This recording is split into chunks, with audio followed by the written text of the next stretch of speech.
Hi friends, நம்ம கையில் இருக்கிறது வந்து நம்மளுடைய நலங்கு மாவு. இதுதான் வந்து நான் ஃபஸ்ட்டு வந்து நான் வந்து ஒரு ப்ராடக்டாக செய்யணும், அதை வந்து மற்றவங்களுக்கு கொடுக்கணும், 100% கான்ஃபிடென்ட் அப்படின்னு சொல்லி கொடுத்தது வந்து இந்த ப்ராடக்ட்ஸ் தான். ஸோ இது வந்து பார்த்திங்க அப்படின்னா 35+ ஹர்ப்ஸ் இருக்கக்கூடிய, அதுவும் மற்றவங்ககிட்டேருந்து வாங்கியெல்லாம் விற்கலைங்க. இதை நானாக வந்து பண்ணி என்னோடய கையில் ஒவ்வொரு ஹர்ப்ஸுமே வந்து க்ளீன் பண்ணி அதை வந்து அரைச்சி அதை சுத்தமான முறையில் வந்து நம்ம என்ன பண்ணுறோம் அப்படின்னா பேக் பண்ணி வைக்கிறோம்.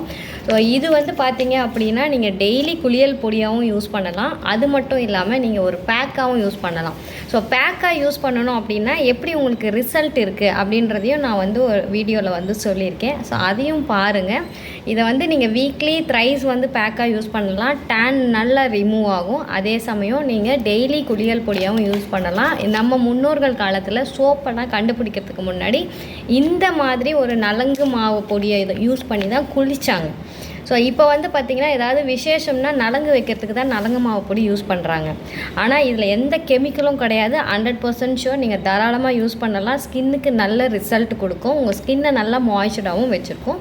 ஸோ ஒரு முறை ட்ரை பண்ணி பாருங்கள். நலங்கு மாவு வந்து பார்த்திங்க அப்படின்னா கிட்டத்தட்ட ஒரு 35+ ஹர்ப்ஸ் வந்து போட்டு பண்ணியிருக்கோம். இது ஃபுல் அண்ட் ஃபுல் ஆத்தென்டிக் மெத்தடில் பண்ணியிருக்கோம். ஸோ இதில் வந்து பார்த்திங்க அப்படின்னா இந்த பொடி வந்து இந்த டேன் ரிமூவ் பண்ணுறதுக்கு ரொம்ப ஹெல்ப் பண்ணணும்னு நம்ம சொல்லியிருக்கோம். அதுதான் இப்போ நான் உங்களுக்கு லைவாக காட்ட போகிறேன். ஸோ முதல்ல இந்த நலங்கு மாவு பொடியை நான் எடுத்துக்கிறேன்.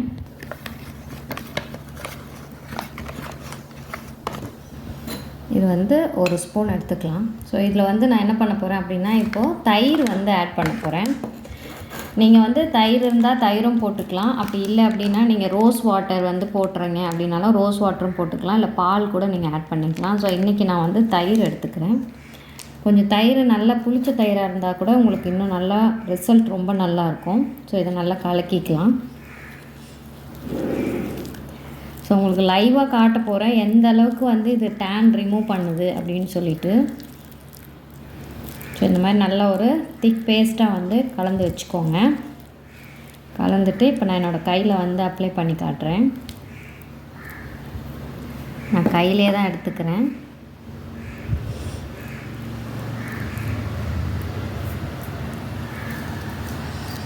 ஸோ ஃபஸ்ட்டு வந்து இந்த மாதிரி அப்ளை பண்ணிவிடுங்க.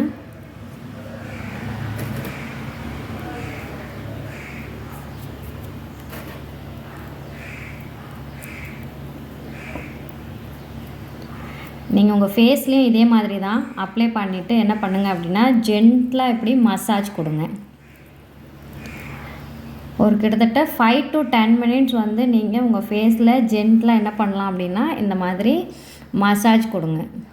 கொடுத்துட்டு அப்புறமா என்ன பண்ணுங்கள் அப்படின்னா இது காயட்டோன்னு சொல்லிவிட்டு ஒரு 5 மினிட்ஸ் விட்டுருங்க.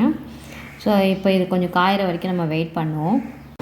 இங்கே பாருங்கள் நல்லா வந்து காஞ்சிருச்சு ஓரளவுக்கு. மேக்ஸிமம் நான் ஒரு 15 மினிட்ஸ் வச்சுருந்தேன். ஸோ இப்போ என்ன பண்ணணும் அப்படின்னா கொஞ்சமாக நீங்கள் முகத்தில் இந்த மாதிரி ஆறுனதுக்கப்புறமா தண்ணி விட்டு கொஞ்சம் ஈரம் பண்ணிவிட்டு திருப்பி என்ன பண்ணுங்கள் அப்படின்னா ஒரு சின்ன மசாஜ் வந்து கொடுங்க. அப்படியே போய் வாஷ் பண்ணிடக்கூடாது. லைட்டாக மசாஜ் கொடுங்க இதே மாதிரி.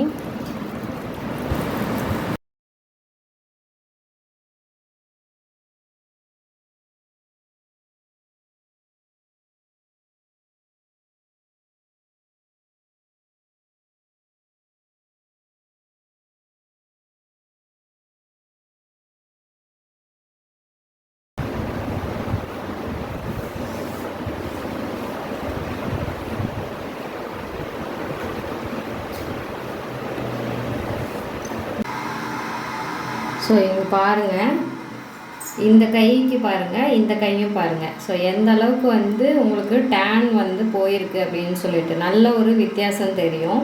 ஸோ இது வந்து உங்களுக்கு எப்படி தெரியுதுன்னு தெரியல கேமரா லைட்டிங்கில். ஆனால் நேராக பார்க்கும்போது நல்ல ஒரு டிஃப்ரென்ஸ் வந்து தெரியுது. இங்கெல்லாம் பாருங்கள், இந்த கைக்கும் இந்த கைக்கும் இந்த கை பாருங்கள் ப்ரைட்டாக இருக்குது, இந்த கை பாருங்கள் இப்படி கொஞ்சம் டல்லாக இருக்குது. ஸோ நீங்கள் ரெகுலராக யூஸ் பண்ணிகிட்டே வந்தீங்கன்னா டேன் நல்லா ரிமூவ் ஆகும்.